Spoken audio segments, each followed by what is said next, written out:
Music. I took a week off last week and I'm excited to be back. I've been working on some stuff, some brand new videos. I'm pretty far ahead right now, and I'm excited because I'm working a little bit more on the website. I'm trying to make it a little bit more user friendly. The website has sort of always been on the back burner, but I am working more to make that a place that you can go and find exactly what you need and easily move around. It's not there yet, but hopefully soon it will be. And today, one of the things that I wanted to start doing is to give some guides on the way that I teach my students, and some of this is slightly different than people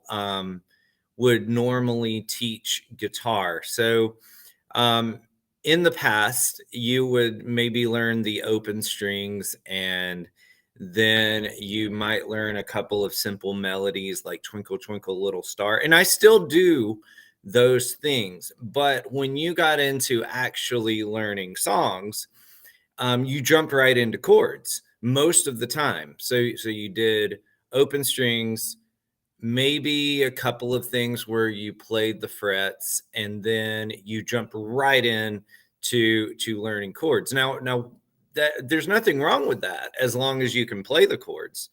A lot of people struggle with playing the chords, and then they learn all of the open chords if you're lucky enough to do that, and you get into bar chords, and then it's just this completely new learning experience. And so I wanted to kind of bridge those gaps in the way that I teach my students. Guitar is one of the few instruments that you would do that with. In piano, you are not learning chords on your left hand or your right hand for several weeks in. So I've always been curious, why do we do that in guitar? And a lot of the times they're just throwing you a full chord at you. They're not teaching you the notes of the chord or anything like that. They're just saying, oh, here's the position for this chord. And then the way that we have always learned as guitarists is on the back end, we go back, oh, I really would like to learn how to play lead a little bit. Let me go and figure out the notes that I'm actually playing. Well, I thought, well, what if we change this around and we give you the avenue to learn the songs that you want to learn without learning chords if you're not ready for that yet. And the way to do that is by learning the fretboard. And you're going to need to learn the fretboard anyway. So why not start this way? And if you're not a beginner, if you already know your chords, what this can do for you. So let's just say that you are a person that knows all of your open chords. And if you have no clue what I'm talking about, don't worry about it. I'm going to make a video on open chords a little bit later. But if you know all of your open chords, but you struggle with minor chords that are the beginning of bar chords, you struggle with playing bar chords in general. This is an in between that will teach you where those chords are going to be eventually, but without that finger strain if you don't quite have the strength to get there yet. So let's talk about what these, how to learn how I would get started learning the frets on the guitar. And this will help you learn any song that you would like to learn. And if you would like to follow along with me, check out the description below, or if you're on Facebook, it's just right below the title of this video. And I made this page called Learning the Frets. And so we're going to talk a little bit. And so if you have been playing for a little while, this might start out basic, but hopefully this will help you. And hopefully you'll learn some things that you didn't know initially. So if you're looking at my page, Learn the Frets, Um, I'm I'm going to kind of skip this part. Most of you guys probably know this. This page is meant completely for beginners. So if you don't know the names of the strings, you can start there. If you do know the names of the strings, but you want to learn the frets, then you can skip on down. And that's exactly what I'm going to do right now. So once you know the names of the strings, the next thing you need to know is that music is divided into whole steps and half steps. And with piano, it's pretty simple to see. So anything that a if you're going from a white key to a black key, that is a half step. If there's not a black key in between the two white notes, that's a half step. If there is a black key between the two white notes, that's a whole step. It works the same on guitar. So like if I am going from this open E string and then I play the first fret on the open E string, that's a half step.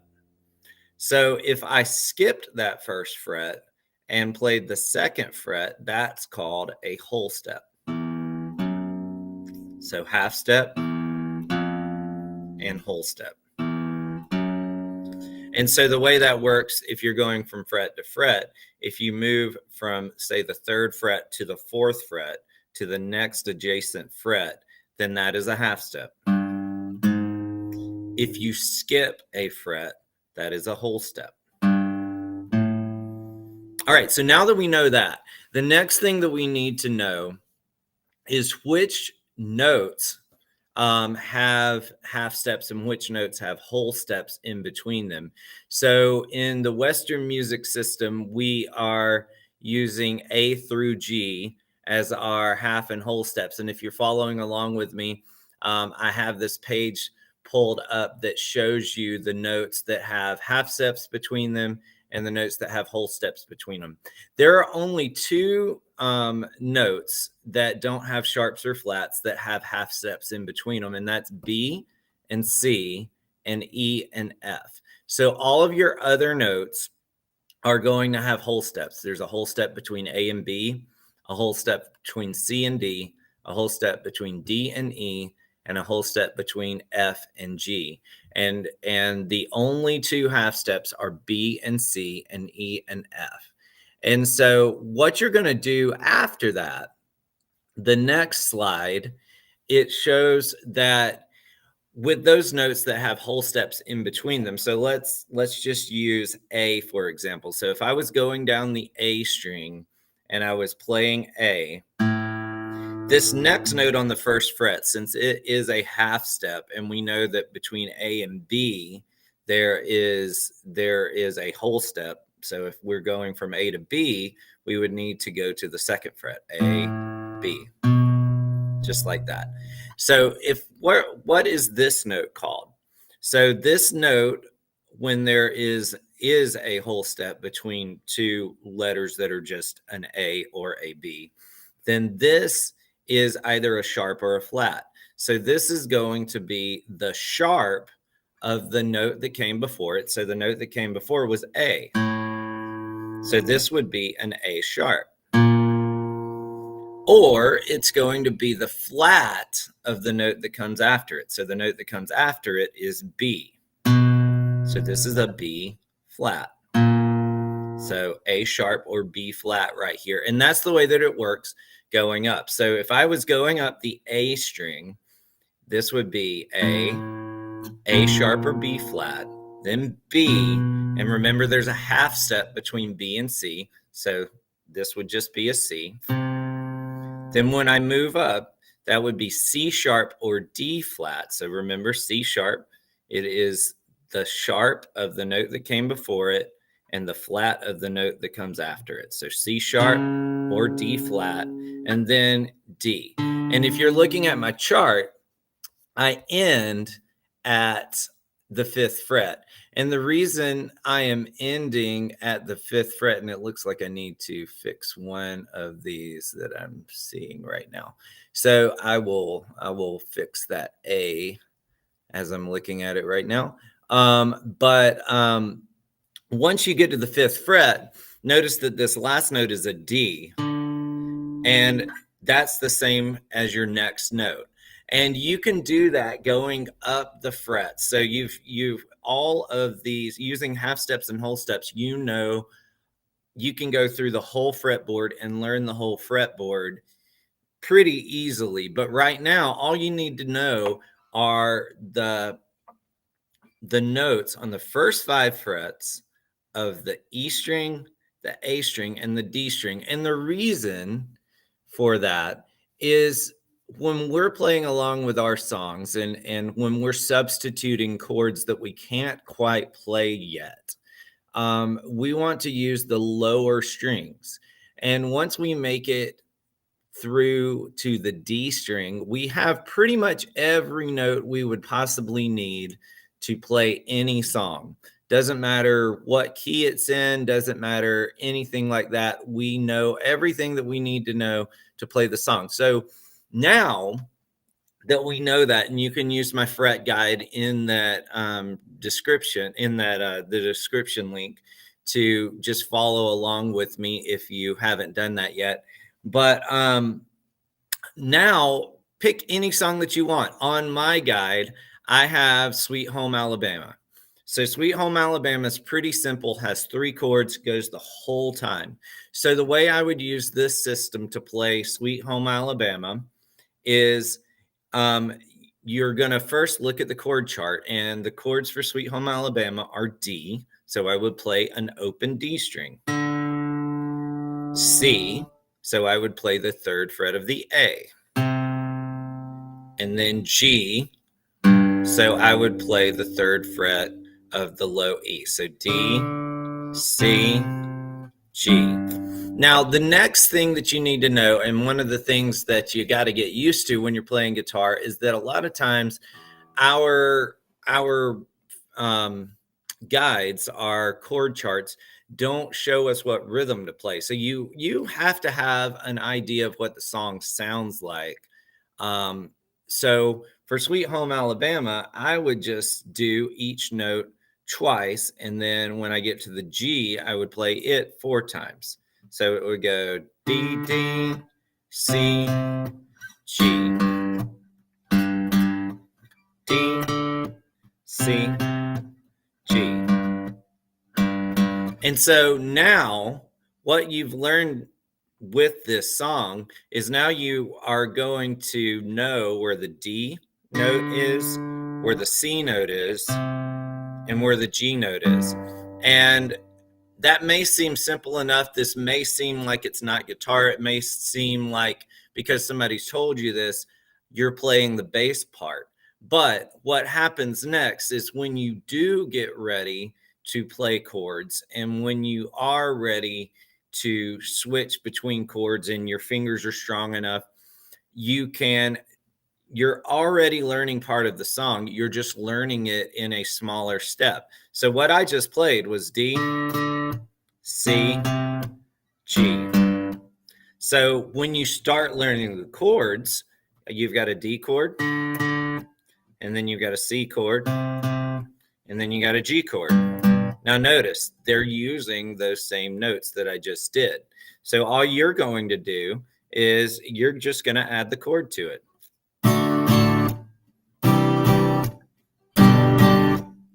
And then you can get more and more like the song as you go. And I actually have a tutorial for this song a little bit later. But that's the basics of getting started by learning the frets and only learning the fretboard. And the way that you would do this, if you know open chords already, but you aren't quite ready to play your B minors or C sharp minors or whatever. So let's just say that you had a song that you're trying to learn that has a B minor in it. Let's just say it goes G, B minor, C, D. All right. So you're not ready for that B minor yet. What you can do, because your finger is going to end up needing to be in this position anyway. So what you can do is, if you can play that G, just move to that B then your C, D. So let's just say you can't play the B minor or the C. Just add that C note in between and only play the G and the D chord. So it would sound something like this.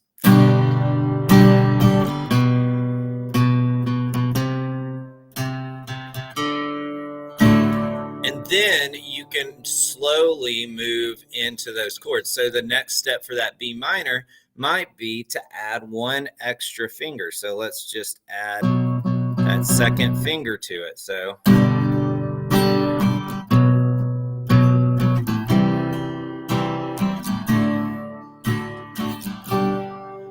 and depending on the types of music you're playing, so if you're playing punk music, some forms of metal, you may not even need to know open chords, and you may be learning a genre of music that is more into power chords. So if you already know this note system and you know what the fretboard looks like using those notes, all you've really got to do is add another finger to that note. So let's just use my example before. So I was doing G, B, C, and then D. So all I'm going to do is just play in fifths. And what that means is for each note, I'm going to skip a fret and then play the next string up on the, like, skip a fret and then play the next string up. So I would play the third fret on the E, the fifth fret on the A for G. I would play the second fret on the A and the fourth fret for B. I would play the third fret for A and the fifth fret for C. And then, so if you have if your style of music that you're playing doesn't really use open chords, then this system would be perfect for you to get started, because all you've got to do next is add that other finger. You already know where the notes are. You're just adding that other finger to get those power chords. And say later on you want to learn a different style of music, then all you've got to do is add those other fingers to really give those chords either the major or the minor quality. So G major, B minor, C, D. All right, guys. I hope that this helped you out. Check out my Learn the Frets tutorial. Let me know if there's something that I need to add to it, because this is, as far as the tutorial goes, this is a little bit of a work in progress, and I even saw some corrections that I need to make today. So I'm going to add more to it as you guys give me suggestions on things that would help you to see in this tutorial on learning the frets.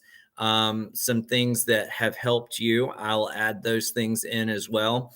And just let me know if you have any questions. I'm also going to be releasing some videos that show you this method in sort of like how I would go from song to song and how I would use that on each particular song. And I'm going to start doing at least one video a week to help you out if you're an intermediate struggling with just making that bridge to bar chords, or if you're a beginner that wants to play your favorite song, but you can't quite figure out how to play those chords yet. This is a great place to start. Check the page out. Let me know if you have any questions in the comments below, and I'll see you in the next video.